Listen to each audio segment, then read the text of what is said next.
Bismillahirrahmanirrahim. Assalamualaikum warahmatullahi wabarakatuh. Perkenalkan, nama saya Rizwan, NIM 22033-2002. Program Studi Perencanaan Wilayah dan Kota, Fakultas Teknik Universitas Muhammadiyah Sinjai. Mata kuliah Smart City.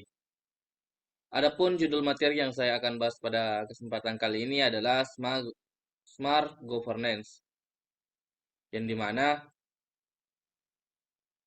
kita harus memahami dulu konsep Smart Governance.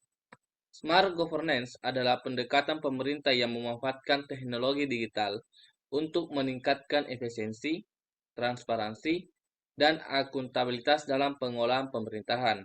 Hal ini melibatkan penggunaan data, analisis, layanan digital untuk membuat proses pemerintahan lebih teratur, responsif, dan berpusat pada warga.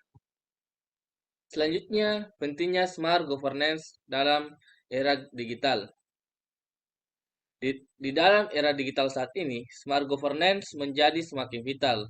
Teknologi digital memungkinkan pemerintah untuk lebih efektif, transparan, responsif dalam layanan warganya. Hal ini meningkatkan akuntabilitas, mengurangi birokrasi, dan mendorong partisipasi aktif masyarakat. Selanjutnya, prinsip-prinsip dasar smart governance. Yang pertama, transparansi, yang dimana mengutamakan keterbukaan informasi dan proses pemerintahan yang dapat diakses dengan mudah oleh masyarakat. Terus yang kedua, partisipasi, yang dimana mendorong keterlibatan aktif warga dalam perumusan kebijakan dan pengambilan keputusan. Terus yang ketiga, akuntabilitas, yang dimana mempertanggungjawabkan kinerja dan penggunaan anggaran secara terbuka dan tepat dan dapat diaudit. Terus yang keempat, efisiensi, yang dimana memanfaatkan teknologi digital untuk meningkatkan kecepatan, ketepatan, dan efisiensi layanan publik. Terus yang kelima, inovasi, di mana mendorong budaya inovasi yang dalam organisasi pemerintah untuk menghasilkan solusi-solusi baru. Nah, selanjutnya teman-teman sekalian, adapun teknologi pendukung smart governance. Dalam penerapan smart governance, ada beberapa teknologi kunci yang menjadi fondasi utama, seperti teknologi core computing, big data, analytics, artificial intelligence, dan Internet of Things. Teknologi-teknologi ini memungkinkan pemerintah untuk mengumpulkan, menganalisis, dan memanfaatkan data secara efektif untuk mengambil keputusan yang lebih cerdas. Oke, baik. Selanjutnya teman-teman, implementasi smart governance di pemerintahan. Penerapan smart governance di pemerintahan melibatkan transformasi digital yang menyeluruh. Hal ini mencakup penggunaan teknologi seperti cloud computing, analisis data besar, kecerdasan buatan, dan Internet of Things untuk meningkatkan efisiensi, transparansi, dan keterlibatan warga. Pemerintah mendigitalkan layanan publik, mengoptimalkan proses internal, dan memperkuat kolaborasi dengan masyarakat. Ini bertujuan untuk menghadirkan pemerintahan yang responsif, akuntabel, dan berorientasi pada warga. Nah, selanjutnya teman-teman sekalian, adapun peran warga dalam smart governance. Yang pertama, partisipasi aktif, yang dimana masyarakat berperan aktif dalam proses pengambilan keputusan dan evaluasi kebijakan melalui platform digital yang disediakan pemerintah. Nah, yang kedua teman-teman sekalian, umpan balik dan pengawasan, yang dimana warga dapat menyampaikan kritik, saran, dan pengaduan secara transparan untuk meningkatkan kualitas layanan publik. Terus yang ketiga, kolaborasi pemerintah masyarakat. Masyarakat berkolaborasi dengan pemerintah dalam inisiatif pengembangan kota atau daerah, cerdas melalui berbagai data, ide, dan sumber daya. Terus, peran yang keempat adalah pemanfaatan layanan digital. Warga aktif menggunakan layanan digital publik seperti perizinan, pembayaran pajak, dan pengaduan online. Nah, adapun peran teknologi teman-teman sekalian dalam smart governance, yaitu teknologi digital berperan sentral dalam mewujudkan smart governance dengan memanfaatkan Internet of Things, kecerdasan buatan, analisis data, dan pemerintah dapat meningkatkan efisiensi, transparansi, dan keterlibatan masyarakat dalam proses pengambilan keputusan. Terus, teknologi memfasilitasi kolaborasi antara pemangku kepentingan, mendorong partisipasi publik, dan memungkinkan pengambilan kebijakan berdasarkan data yang akurat dan tepat. Selanjutnya, teman-teman sekalian, adapun tantangan dan hambatan dalam penerapan smart governance. Yang pertama adalah kesenjangan digital. Nah, ini pasti yang sangat menjadi tantangannya dalam penerapan smart governance. Yang pertama itu kesenjangan digital, yang dimana akses teknologi yang tidak merata di berbagai wilayah menjadi tantangan dalam memastikan pemerataan layanan digital pemerintahan. Terus yang kedua adalah keamanan data, yang dimana menjaga keamanan dan privasi data publik menjadi prioritas utama, namun membutuhkan investasi dan upaya yang lebih besar.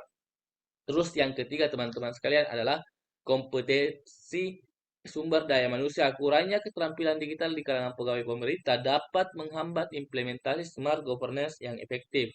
Terus yang keempat teman-teman sekalian adalah hambatan budaya, yang dimana resistensi terhadap perubahan di lingkungan birokrasi pemerintahan dapat menjadi kendala dalam transformasi digital. Oke, teman-teman sekalian, adapun studi kasus keberhasilan smart governance di berbagai tempat atau daerah. Yang pertama itu di Kota Bandung, Indonesia. Pemerintah Kota Bandung berhasil menerapkan konsep smart city dengan platform digital yang terintegrasi, layanan publik seperti layanan pembayaran pajak, perizinan, dan pengaduan masyarakat yang dapat diakses secara online, meningkatkan efisiensi dan transparansi.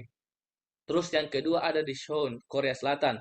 Pemerintah Seoul mengembangkan ekosistem Smart City dengan memanfaatkan Internet of Things, Big Data, dan kecerdasan buatan. Inisiatif ini meningkatkan kualitas hidup warga melalui layanan transformasi keamanan dan pengolahan sumber daya yang terintegrasi. Terus yang keempat adalah Barcelona, Spanyol. Kota Barcelona menerapkan konsep ciutan komplit dengan mengoptimalkan penggunaan ruang publik dan mengintegrasikan teknologi untuk mendukung mobilitas energi dan kualitas lingkungan yang lebih baik bagi warganya. Nah, selanjutnya teman-teman sekalian, langkah-langkah menuju smart governance yang efektif. Adapun beberapa langkah-langkah yang perlu kita lakukan dalam menuju smart governance yang lebih efektif. Yang pertama adalah pemerataan kebutuhan. Terus yang kedua adalah roadmap transformasi digital. Terus yang ketiga adalah pengembangan kapasitas sumber daya manusianya. Terus yang keempat adalah kolaborasi multi pemangku kepentingan. Terus yang kelima adalah pemantauan dan evaluasi keberlanjutan. Oke, baik teman-teman sekalian. Adapun kesimpulan dan rekomendasi dalam materi kali ini, yang pertama adalah kesimpulan. Smart governance merupakan konsep pemerintah yang memanfaatkan teknologi digital untuk meningkatkan efisiensi, transparansi, dan partisipasi publik dalam mengelola pemerintahan. Terus yang kedua, pembangunan kapasitas sumber daya manusia. Peningkatan kompetensi digital aparat pemerintah melalui pelatihan dan pengembangan berkelanjutan merupakan kunci keberhasilan smart governance. Terus yang ketiga teman-teman sekalian adalah perlunya komitmen dari pemimpin itu sendiri, yang dimana pemerintah kuat dari pimpinan pemerintah sangat penting untuk mendorong transformasi digital dan implementasi smart governance yang efektif. Terus yang keempat adalah kolaborasi multi pemangku kepentingan. Keterlibatan aktif masyarakat, sektor swasta, dan akademisi dalam merancang serta mengimplementasikan solusi smart governance sangat diperlukan. Nah, itu teman-teman sekalian. Nah, selanjutnya setelah kita tadi memaparkan materi, ada beberapa pertanyaan-pertanyaan yang muncul dari saudara kita. Seperti yang disampaikan oleh saudara Rizka, yaitu mempertanyakan bagaimana pemerintah memastikan inklusif dan aksesibilitas dalam smart governance bagi semua lapisan masyarakat. Nah, adapun di sini cara pemerintah ini yang pertama adalah infrastruktur digital yang merata. Terus yang kedua, aplikasi platform yang mudah digunakan. Terus yang ketiga, mengadakan pendidikan dan pelatihan. Dan yang keempat adalah konsultasi publik yang inklusif. Nah, itu tadi ada 4 langkah-langkah yang bisa dilakukan pemerintah dalam menerapkan aksesibilitas dan dalam smart government bagi semua lapisan masyarakat. Nah, terus teman-teman sekalian, adapun pertanyaan dari saudara Fahri, bagaimana keamanan data dan privasi masyarakat dijamin dalam konteks implementasi smart governance? Nah, caranya di sini teman-teman sekalian, kita bisa yang pertama adalah kepatuhan hukum. Pembuatan peraturan tentang privasi dalam smart governance ini sangatlah dibutuhkan. Terus yang kedua adalah akses terbatas. Bahwasanya data-data yang dimasukkan dalam penerapan smart governance ini tidak semuanya harus dipublish begitu. Terus yang ketiga adalah penghapusan data yang aman. Maksudnya di sini teman-teman sekalian, misalkan ada data-data yang sudah tidak dibutuhkan lagi, maka itu sudah bisa dihapus. Selanjutnya adalah audit dan pemantauan. Nah, ini teman-teman sekalian, ini sebenarnya menjadi sangat penting adalah audit dan pemantauan karena dalam penerapan smart governance ini perlu yang namanya terus ada pemantauan dan audit untuk tetap menjaga keamanan dan privasi data masyarakat. Terus pertanyaan dari saudara Jumasni, bagaimana smart governance dapat meningkatkan transparansi dan akuntabilitas pemerintah? Nah, caranya yaitu teman-teman, smart governance dapat meningkatkan transparansi dan akuntabilitas pemerintah melalui penggunaan teknologi informasi dan komunikasi untuk menyediakan akses lebih luas kepada informasi publik, memungkinkan pemantauan yang lebih baik dan tindak pemerintahan dan meningkatkan partisipasi masyarakat dalam proses pengambilan keputusan. Dengan sistem yang terintegrasi dan data yang mudah diakses, transparansi dan dapat ditingkatkan dan dengan alat yang analisis yang canggih, akuntabilitas pemerintahan dapat diperkuat. Nah,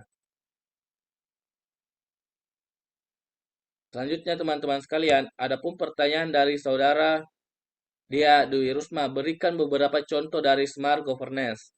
Nah, adapun beberapa contoh dari smart governance, yang pertama adalah e-governance service, yang dimana layanan pemerintahan elektronik seperti pembayaran pajak online, pendaftaran kendaraan secara online, dan banyak lagi. Terus yang kedua adalah Smart CTS, yang dimana pembangunan teknologi informasi dan komunikasi untuk meningkatkan efisiensi dan kualitas layanan perkotaan seperti pengolahan lalu lintas yang cerdas, pencahayaan jalan pintar, dan pengolahan limbah yang lebih efektif.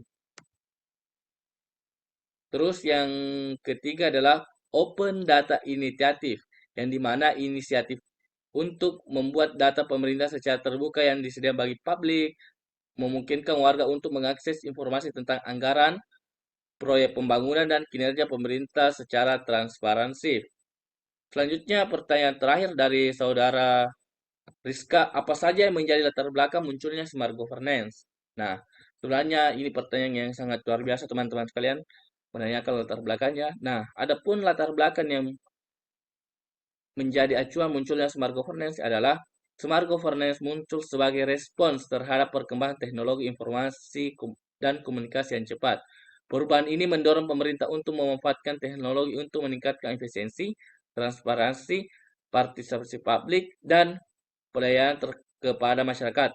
Faktor lainnya termasuk tuntutan akan pengelolaan data yang lebih baik, kompleksitas masalah yang dihadapi oleh pemerintah, dan kebutuhan untuk beradaptasi di era digital.